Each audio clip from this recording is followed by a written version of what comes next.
Assalamu alaikum dear students. I hope you would be fine. Today we are going to introduce another three terminal semiconductor device, another kind of transistor called metal oxide semiconductor field effect transistor. Semiconductor you already know. Field effect transistor you will see that the field electric potential will be affecting this transistor for operation in different modes, right? And metal oxide, let's see how this field is actually being introduced with the help of metal oxide contacts with the semiconductor, right? So this is the structure of a MOSFET. It is basically an n-channel MOSFET, right? There is a substrate, right? In this case, this substrate is of p-type, p-type substrate, right? The body of the transistor, right? In this substrate, we have two n wells, right? Two n wells, right?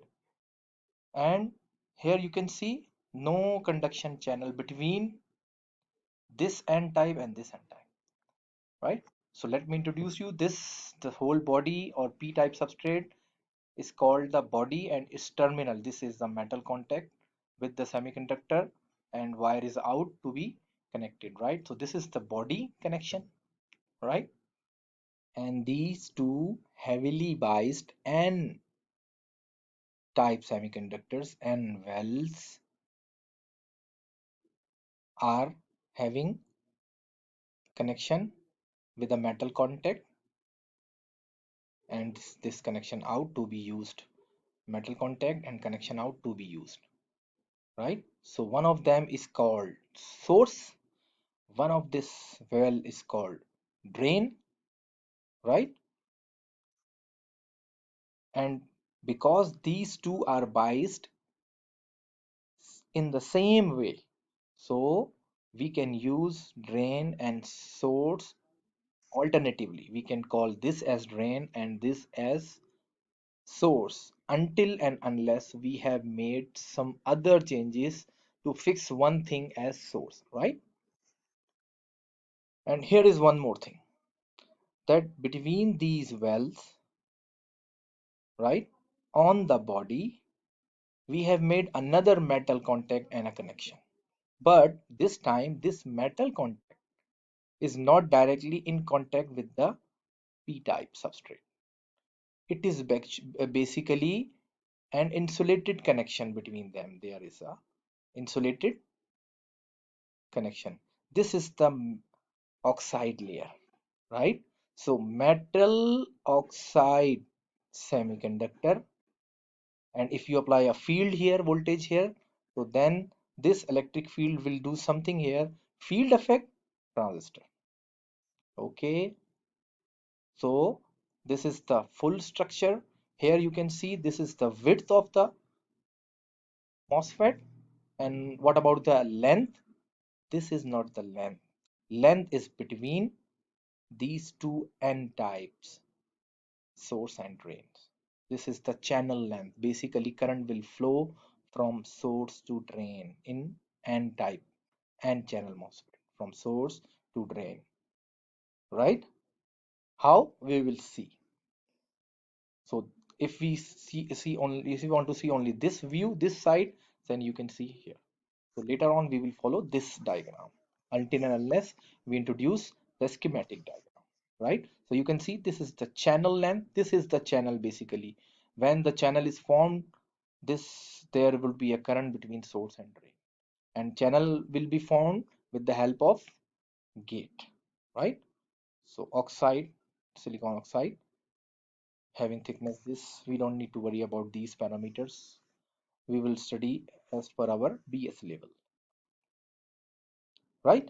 So this is a typical structure for, let's say, this 0.1 micrometer, 0.1 to 3 micrometer length semiconductor MOSFET, right? NMOS basically, having width zero point 0.2 to 100 micrometer, very much small. Even smaller than these are available in your mobile phones and so on, right? Here, let me introduce some parameters to be used later on, right? So, because here from n to n there will be electrons which are being moving, right? So it means the charge carrier will be in NMOS is n type, electrons only, negative charges, right? So the mobility of the charges for this device will be depending on its structure or purities and other things, right? So this m mu n is the mobility of the charges, electron in this case, that's why it is n. Capacitance due to oxide layer. The capacitance due to oxide layer, because when you apply a field here, there would be some charges here, and here we have opposite charges, then we will be having a capacitive effect, right? You just need to understand this. We will use just a constant, right? But you must be having a logic between the parameter and the basic applied physics, right? Engineering is nothing but applied physics. So you must be knowing this. So this whole parameter is called the process transconductance parameter, right? The process in which for which this will work, right? So this process will work for this length and this much width. This much width is the same, right? This much width. So if you multiply with width by length of the channel, then you will be having the MOSFET transconductance parameter. Unit is ampere upon volt square, right? So this is the transconductance parameter. Then what would be the transconductance? It would be A upon V only.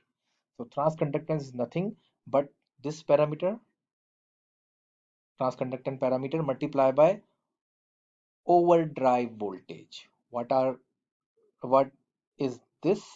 We will see, right? You just need to know there would be some voltage called overdrive voltage when multiplied with this transconductance parameter give us the transconductance of this transistor, right? And you know trans inverse of the transconductance is the resistance. The resistance feel by the charge carriers here in this NMOS channel. In NMOS would be electrons, the charge carriers. So it will be having resistance 1 by Kn VOB, and the resistance or the conductance in between what? Between source and drain, right? Between source and drain. Okay.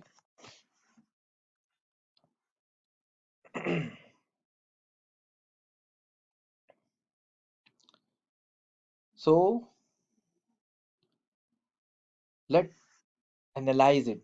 As I told you many times that when you have a gift, you will try to analyze it, what would be inside it or how can I use it. So for electronic device or gift, you can apply voltages. You are having terminals, so you can apply voltages. So for example, I leave this body unconnected, or I connect it to the source, right? To one of the n well, this one or this one. The basic thing is I should connect it with the source for NMOS, right? If I don't want to use it. But in this case, now you have to use this terminal, this n well as source. You cannot interchange now because you have connected your body here. Okay, so now let me introduce that when I put a ground on the source, right, and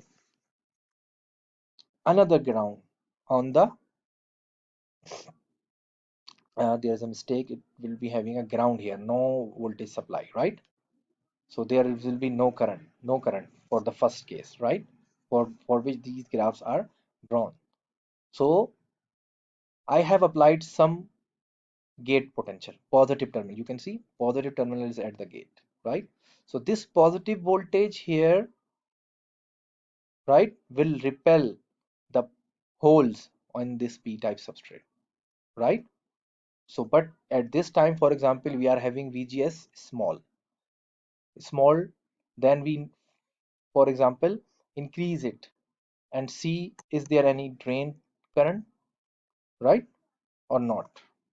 Even if we apply VDS here now, right? So that's why I put voltage supply here without VDS or increasing VDS, but for a value of VGS, right?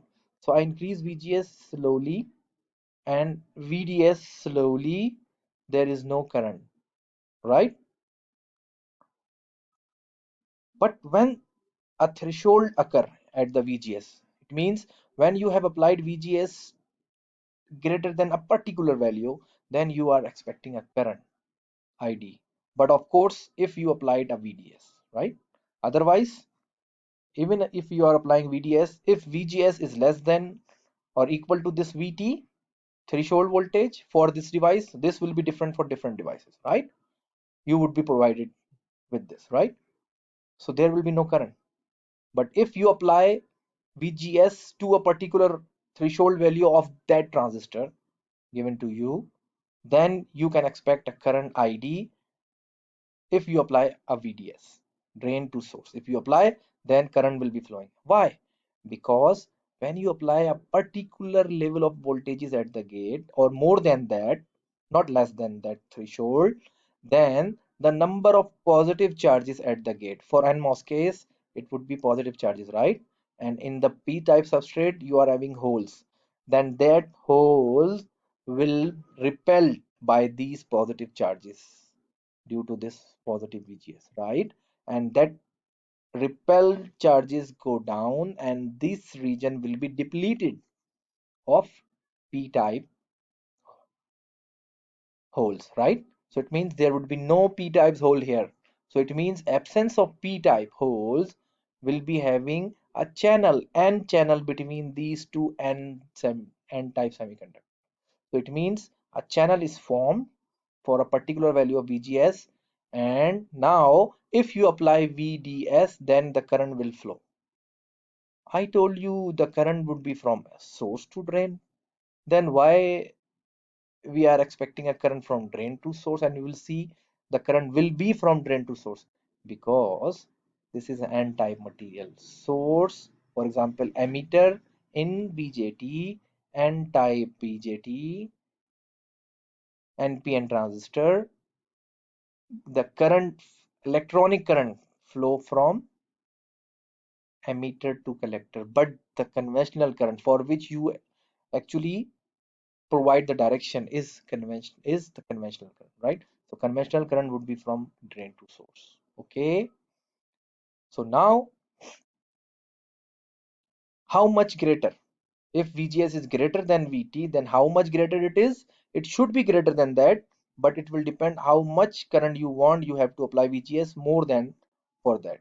But then you have to tell how much VGS is greater than VT. VGS is greater than VT. How much greater? If you subtract these two down, then you will see how much overdriving your gate, right, for a particular current. Okay, so this is the overdrive voltage. It means your VGS, the field effect for formation of the channel, is basically how much higher than the minimum required threshold voltage to form a channel. Okay, so basically by applying this potential greater than VT, we have provided a particular VOV, and N channel is induced at the top of the substrate beneath the gate. This is the substrate at the top of the substrate because you have a repelling charges here.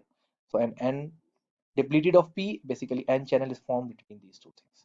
So if I draw this region more explicitly and in zoom form, so this is the zoom. This is the source here from source side, this is from the drain side, right? So this is the channel length. Okay, so width will be across the page, right? So that's why I cannot see, I am not showing you the 3D picture, only the front side, right? So width will be across the page, into the page, right? So here you can see how much you have applied VGS greater than VT, it is the VOV. So it means the channel will be more deeper for more VGS, right? So it means more the value of overdriven voltage, how much VGS is greater than VT is VOV, is your